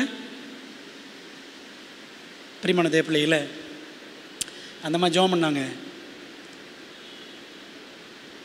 இந்த ஜானஸ் கடைசி வரைக்கும் ஆண்டவருக்காக உண்மையாக இருந்தார். நம்முடைய பிள்ளைகளுக்காக அந்த ஜெபிக்கிற பாரம் இருக்கா? என்ன ஜெபம் பண்ணுறோம்? உலக காரியங்களுக்காகவே ஜெபம் பண்ணிகிட்டு இருக்கிறோமா என்பதை யோசிக்கணும். சுயநலமாகவே ஜெபிக்கிறோமா? பிள்ளைக்கு நல்ல பேர் வரணும், புகழ் வரணும், இப்படி தான் ஜெபம் பண்ணுறோம். தாத்தா பாட்டிமார்கள் என்ன ஜெபம் பண்ணுறாங்க? உங்கள் பேரன் பேத்திக்காக செல்லம் கொடுத்து பேரன் பேத்தியை கெடுத்துடக்கூடாது. சில நேரத்தில் தாத்தா பாட்டிமார்கள் அந்த தப்பையும் செய்வோம். சிலர் பக்தியை வளர்ப்பாங்க. பிரியமான தேவ பிள்ளைகளே, இந்த ஜான் ஹஸ் 42 வயசில் எரிக்கப்பட்டார். ஜெரோம் 51 வயசில் மே 30 கிபி 1416 வருஷத்தில் அவர் எரித்து கொல்லப்படும் பொழுது ஜெரோம் ஜோமனா என்ன ஜோமனா இருப்பாருங்க? ஆண்டவரே, என்மேல் இறங்கும், என் பாவங்களை மன்னியும், எப்பொழுதும் நானும் சத்தியத்தை நேசித்ததை நீர் அறிவீர். என்ன ஒரு முறை மறுதளிச்சிட்டார்ல ஜோமனா, ஆண்டவரே, I have always loved your truth, எப்பவுமே என்னுடைய சத்தியத்தை நான் நேசிச்சிருக்கிறேன், ஆண்டவரே என்னை மன்னிச்சிருங்க அப்படின்னு ப்ரே பண்ணார். தைரியமாக சொன்னார்ல. நெருப்பு எங்கே வைங்க? முகத்துக்கு முன்னாடி வந்து வைங்கன்னார் ஜெரோம். பிரியமான தேவ பிள்ளைகளே, ஒரு பிள்ளை ஆண்டவருக்காக நிற்கிது அப்படின்னு சொன்னால் அந்த அம்மா அப்பா, அதில் குறிப்பாக அம்மா கொடுக்குற பயிற்சி ரொம்ப முக்கியங்க. சைல்ட் கைடன்ஸ்னு ஒரு புக் இருக்குது இங்கிலீஷில், எலன் ஒயிட் எழுதின புஸ்தகம். தமிழில் வந்துருச்சு அந்த புக்கு. பிள்ளை வளர்ப்புக்கான ஆலோசனைகள் வந்திருக்கு. நம்ம ஆளுங்க படிக்கிறதே கிடையாது. நிறைய பேர் படிக்கிறதே கிடையாது. கொஞ்சம் பேர் படிக்கலாம். பிரியமான தேவ பிள்ளைகளை, படிக்கணும். ஆவிக்குரிய புஸ்தகங்களை தேவன் நம்முடைய திருச்சபைக்கு கொடுத்திருக்கிற சத்திய புத்தகங்களை, அப்படிப்பட்ட பொக்கிஷங்களை என்ன செய்யணும்? வாசிக்கணும், நேரம் எடுக்கணும். நேரம் இல்லைன்னு சொன்னோம்னா கடைசியில் வாழ்க்கையே வீணாக போயிடும். பிரியமான தேவ பிள்ளைகளை, எப்பொழுதும் எதிரடையான சூழ்நிலையிலும், எரிமேடையிலும், எதிரிகளின் எக்களிப்பின் மத்தியிலும் சத்தியத்தை நேசிப்பது தான் உண்மையான அர்ப்பணிப்பு. எப்பொழுதும் எதிரடையான சூழ்நிலை, எரிமேடை, எதிரிகளின் எக்களிப்பு, எல்லா சூழ்நிலையிலும் ஆண்டவருக்காக என்ன செய்யணும்? நிற்கணும். பிரியமான தேவ பிள்ளைகள், ஜானஸ், ஜெரோம், லூத்தர், இன்னும் எத்தனையோ ஏராளமான சீர்திருத்தவாதிகள் தங்களது சாட்சியை தங்களது சொந்த ரத்தத்தினால், லூத்தரை கொல்லணும்னு நினச்சாங்க, அவரை கொண்டா கூட அவர் செத்துருப்பார் தைரியமாக. ஆனால் அவருக்கு ஆண்டு வந்த மரணத்தை, அப்படிப்பட்ட மரணத்தை லூத்தர் கொடுக்கல. பிரியமானவர்களே, அநேகர் தங்களது சொந்த இரத்தத்தினால் சாட்சியை இரத்த சாட்சியாக முத்திரையிடுவதற்கும் தங்களை அர்ப்பணித்திருந்தார்கள். சொன்னேன்ல, ஆரம்ப காலகட்டங்களில் முதல் 3 நூற்றாண்டுகளில் எத்தனை லட்சம்? 25 லட்சம் கிறிஸ்தவர்கள் கொல்லப்பட்டார்கள். 2 காலங்களில் 10 to 15 கோடி. மறந்துடாதீங்க, முடிவு காலத்தில் அநேகர், நம்ம கணக்கு தெரியாது. அதான் நான் படிச்சுட்டு இருக்கிறோம். உண்மையான அர்ப்பணிப்பு, அசையாத, அதாவது அந்த அசையாத தைரியம், அசாதாரணமான தைரியம், அசையாத அர்ப்பணிப்பு, ரெண்டுமே இந்த இரட்டையர்கள் நம்ம கற்றுக் கொடுக்கிற பாடங்கள். இந்த ஜானஸ், ஜெரோம் மூலமாக, ஆன்மீக இரட்டையர்கள் மூலமாக உண்டான சாட்சி, புரட்சி எத்தனை அற்புதமானது. இதை கேட்டுக்கொண்டிருக்கிற வாலிப பிள்ளைகளே, தாய்மார்களே, பெரியவர்களே, நாம் 2 பேராக இருக்கிறோமா? கணவன் மனைவியாக இருக்கிற 2 பேர், அல்லது திருச்சபையில் நண்பர்களாக இருக்கக்கூடிய விசுவாச பிள்ளைகள் 2 பேர் இருக்கலாம். காலேஜில் இருக்கலாம், ஸ்கூலில் இருக்கலாம், சர்ச்சில் இருக்கலாம். 2 பேர் வந்து என்ன செய்கிறோம்? ஏதோ ஆண்டுக்கு உருப்படியாக செய்கிறோமா? 2 பேர் கூடுனா என்ன பேசுகிறோம்? 2 பேர் கூடனா என்ன பேசும்? புறணி தான் பேசும், அப்படி தானே? அடுத்தவங்க கதை தான் பேசும். இந்த 2 பேரும் என்ன செஞ்சாங்க பாருங்கள், எவ்வளோ வைராக்கியமாக செயல்பட்டார்கள். நிறைய பேர் காமிச்சேன் ஆரம்பத்தில். ஏடி Jones, Wagner, Luther, Melanchthon, Jonas, Jerome, Sutherland, Megan, நிறைய பேர் பார்த்தோம். தாவீது, ஜோனத்தான், சரிதானே? பிரியமானவர்களே, நாமும் 2 பேரும் ஒன்றா சேரணும். சேர்ந்து ஆண்டவருக்காக ஏதாகிலும் செய்ய வேண்டும். வாலிய பிள்ளைகள் திருமணம் செய்தால் 2 பேர் எதுக்கு? சரி வயசாகி போச்சு கல்யாணத்தை பண்ணி வைக்கிறேன், அதுக்காக கல்யாணம்? அது கல்யாணம் கிடையாது. 2 பேரும் சேர்ந்து ஆண்டவருக்கு ஏதாவது செய்யணும், அதுக்கு தான் கல்யாணம். அதுக்கு தான் கல்யாணம். புரியுதா உங்களுக்கு? திருச்சபையில் ஆண்களானாலும் சரி பெண்களானாலும் சரி 2 பேராக தோழமை கொள்ளுகிறவர்கள் தேவநாம மகிமைக்காக, தேவராஜ்யத்தின் முன்னேற்றத்திற்காக, தேவ சத்தியத்தின் முழக்கத்திற்காக அப்படி செய்தால், சேர்ந்து செயல்பட்டால் நலமாய் இருக்கும். ஆனால் எப்படி சேர்ந்துடக்கூடாது தெரியுமா? அம்னோன் யோனதாப் மாதிரி சேர்ந்துடக்கூடாது. கதை தெரியுமில்ல? 2 சாமுவேல் 13 அதிகாரம். யோனதாப் ஆலோசனை கொடுத்தான் அம்னோனுக்கு. அம்னோன் என்ன பண்ணிட்டான்? யோனதாப் பேச்சை கேட்டு தங்கச்சியை கெடுத்துட்டான், சரிதானே? தாமாரை கெடுத்தான். 2 பேர். பிரியமான தேவ பிள்ளைகளை, இந்த மாதிரி கூட்டம் கூடியிடக்கூடாது. இந்த மாதிரி தவறான எண்ணங்களோடு சபை குடும்பத்திற்குள்ளே குழப்பத்தை உண்டாக்கும் விதத்தில் 2 பேர் அணி சேர கூடாது. புதிய ஏற்பாட்டில் அனனியா சப்பீரால் புருஷன் பொண்டாட்டி 2 ஒன்று சேர்ந்துச்சுல்ல, என்ன பண்ணிச்சு? 2 சேர்ந்து கொள்ளையடிச்சிச்சு, சரிதானே? கடைசியில் கொள்ளையில் போச்சு, அப்படி தானே? 2 பேரும் கொள்ளையடிச்சாங்க, அடுத்தடுத்து செத்து போனாங்க. பிரியமான தேவ பிள்ளைகளை, 2 பேராக கூடும் பொழுது சர்ச்சில் ஆண்டவருக்கு பிரியமாக அந்த கூட்டணி இருக்க வேண்டும். 2 பேராக தோழமை கொள்ளுகிறவர்கள் இந்த நோக்கத்தை மனசில் வச்சுக்கணும். தேவநாம மகிமை, தேவராஜ்யத்தின் முன்னேற்றம், தேவ சத்தியத்தின் முழக்கம், இதை வச்சுக்கிட்டு செஞ்சோன்னா இந்த 2 பேர் கூட்டணி ஆண்டவர் ஆசீர்வதிப்பார். அதனால தான் ஆண்டு 2 பேர் அனுப்பினார். ஜானஸ், ஜெரோமை போல சத்தியத்திற்கு சாட்சியாய் நிற்கும்படி இருவராய் கூடுவோம். 2 பேராக என்ன செய்யணும்? இந்த ஜானஸ் ஜெரோம் மாதிரி கூடணும், கூடி ஊழியத்தை செய்யணும். இன்றைய கால சத்தியத்தை, நிகழ்கால சத்தியத்தை உலக மக்களுக்கு நாம் அறிவிக்க வேண்டும். இரத்தம் சிந்த நேரிட்டாலும் இன்முக துதிகளுடன் மரணத்தை சந்திக்கும் ஆயத்தமாய் இருக்க வேண்டும். பைபிள் சொல்லுது, அக்கினியின் உக்கரத்தை அவித்தார்கள், பலவீனத்தில் பலன் கொண்டார்கள். இது அப்படியே ஜானஸ் ஜெரோம் வாழ்க்கையில் கடைசி வரைக்கும் நிறைவேறியது. பிரியமான தேவ பிள்ளைகளே, ஆகவே அப்படிப்பட்ட வைராக்கியம் நமக்கு உண்டாகட்டும். வசனம் சொல்லுது, 2 பேர் ஒருமனப்பட்டிருந்தால் ஒழிய ஒருமித்து நடந்து போவார்களோ. கணவன் மனைவி ஒருமித்து இருக்கணும், நண்பர்கள் ஒருமித்து இருக்கணும். தனிப்பட்ட முறையில் நம்ம ஒவ்வொருவரும் ஆண்டவரோடு எப்படி இருக்கணும்?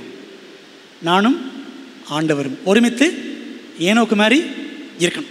பிரியமானவர்களே, அப்படி 2 பேர் ஒருமனப்பட்டால்தான் ஒருமித்து நடக்க முடியும் என்று ஆமோஸ் 3:3 வாசிக்கிறோம். ஆகவே அப்படிப்பட்ட அந்த ஆவிக்குரிய இரட்டையர்கள் போல் நம்முடைய வாழ்க்கை இருக்கணும்னு சொல்லிட்டு ஆண்டவரோட ஒப்பு கொடுப்போம். ஆண்டவரே, நாங்கள் கணவன் மனைவியாக உங்களுக்கு உண்மையாக இருக்கணும்ப்பா, நண்பர்களாக உங்களுக்கு உண்மையாக இருக்கணும். ஆண்டவரே, எல்லா இடத்துலையும் நாங்கள் உண்மையும் அர்ப்பணிப்பும் தைரியமும் உள்ளவர்களாக இருக்குன்னு சொல்லிட்டு நம்ம ஒப்பு கொடுப்போம். கர்த்தர் நம்மை ஜானஸ் ஜெரோம் போல அவருக்காக எல்லா சூழ்நிலையும் சாட்சியாக இருக்க நம்மை ஆசீர்வதிப்பாராக. ஆமென். பரிசுத்தம் நிறைந்த எங்கள் நல்ல ஆண்டவரே, உம்முடைய நாமம் மகிமைப்படுவதாக. ஆண்டவரே, உம்முடைய திருச்சித்தம் பரலோகத்தில் செய்யப்படுவது போல எங்களுடைய வாழ்க்கையிலும் செய்யப்படுவதாக. தகப்பனே, இந்த வார நடிகளும் கர்த்தர் எங்களை ஆசீர்வதித்து உம்முடைய சமூகத்தில் ஒரு சிலராக கூடி வந்து உம்மை ஆராதிக்கவும், ஆண்டவரே உம்மை குறித்த மகத்துவங்களை தியானிக்கவும், சபை சரித்திரத்திலிருந்து நல்ல பாடங்களை படிக்கவும் கற்றுக் கொடுத்த நல்ல வாய்ப்புக்காக ஸ்தோத்திரம். ஜானஸ் ஜெரோம் என்ற ஆவிக்குரிய இரட்டையர்கள் மூலமாக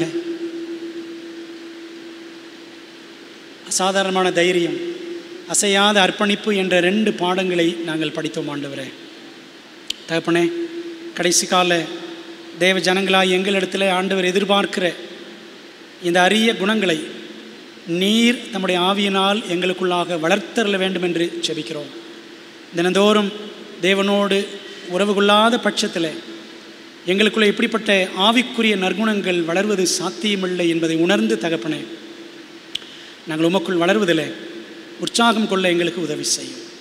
தகப்பனே, இந்த நாளிலே தாய்மார்களை குறித்தும் பிள்ளைகளை குறித்தும் படித்தோம். கர்த்தாவே, பெற்றோர்கள் செய்ய வேண்டிய ஆற்ற வேண்டிய கடமையை கருத்தோடு தங்கள் பிள்ளைகளுக்காக ஆற்றுவதற்கு ஆண்டவர் எல்லாருக்கும் உதவி செய்ய வேண்டும் என்று ஜெபிக்கிறோம். அப்போ எங்கள் பிள்ளைகள் நல்லா படிக்கணும், நல்ல மார்க் வாங்கணும், வெளிநாட்டுக்கு போகணும், சம்பாதிக்கணும், அப்படி தான் நினைக்கிறோம். ஆண்டவரே, எங்கள் பிள்ளைகள் ஆண்டவருக்காக நிற்கணும், சத்தியத்திற்காக என்ன சூழ்நிலையிலும் உறுதி காக்க வேண்டும், ஆண்டோட ராஜ்யத்துக்கு வந்து நிற்கணும், ஊழியம் செய்யணும், அநேகரை கர்த்தருடைய சமூகத்தில் கொண்டு வரணும் என்று நாங்கள் ஜெபிக்கிறது குறைஞ்சி போச்சு. ஆண்டவரே, இந்த மதியீனமான நிலையிலிருந்து கர்த்தர் எங்களை மாற்றும்படி ஜெபிக்கிறோம்.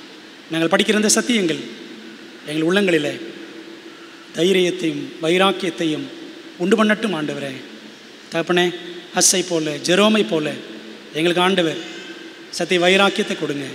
இந்த நாளிலே சத்தியத்தை கேட்ட எல்லா பிள்ளைகளையும் ஆசீர்வதிங்கப்பா. இந்த ஓய்வு நாள் முழுக்க உம்மோடு நெருங்கி நடக்க எங்களுக்கு உதவி செய்யும். இந்த நாளில் வந்திருக்கிற விசுவாச பிள்ளைகள் எல்லாரையும், ஆன்லைனில் இணைந்திருக்கிற பிள்ளைகளையும் ஆசீர்வதியும். படைக்கப்பட்டிருக்கிற காணிக்கைகளை ஆசீர்வதியும். படைத்த அனுப்பின பிள்ளைகள் எல்லாரோடும் கர்த்தருடைய ஆசீர்வாதம் நிறைவாய் இருப்பதாக. ஜெபத்தை ஏற்றுக்கொள்ளும் பெரிய காரியங்களை செய்யும். ஆண்டவரே, உம்முடைய கரத்தில் ஒப்புக் கொடுக்கிறோம். கர்த்தர் தாமே எங்கள் எல்லாருக்கும் உம்முடைய கிருபைகளை தந்து உமக்கு உண்மை உத்தமாக உம்முடைய வருகை மட்டும் ஆண்டவர் அல்லது எங்கள் மரணம் மட்டும் எங்களை காக்கும்படி ஒப்புக் கொடுக்குறோம். ஜெபத்தை ஏற்றுக்கொள்ளுங்க. இந்த ஓய்வு நாள் முழுவதும் கூட இருந்த ஆண்டவர் எங்களோடு பேசுங்க, எங்களை இயேசுவை போல் மாற்றுங்க. இயேசுவின் நாமத்தில் ஜெபிக்கிறோம் நல்ல பிதாவே, ஆமென். என் ஆத்மாவே கர்த்தரை ஸ்தோத்திரி, என் முழு உலமையோட பரிசுத்த நாமத்தை ஸ்தோத்திரி. என் ஆத்மாவே கர்த்தரை ஸ்தோத்திரி, அவர் செய்த சகல பாவங்களையும் மறவாதே, ஆமென். நம்முடைய கர்த்தராக இருக்கிற இயேசு கிறிஸ்துவின் கிருபையும் பிதாவாகிய தேவனுடைய அன்பும் ஆவியானவர் ஐக்கியமோ ஆசீர்வாதம் தேவதூதர்களின் காவல் வழி நடத்தலும் நம்ம எல்லாரோடும் இன்றும் என்றும் சதா காலங்களிலும் தங்கியிருப்பதாக.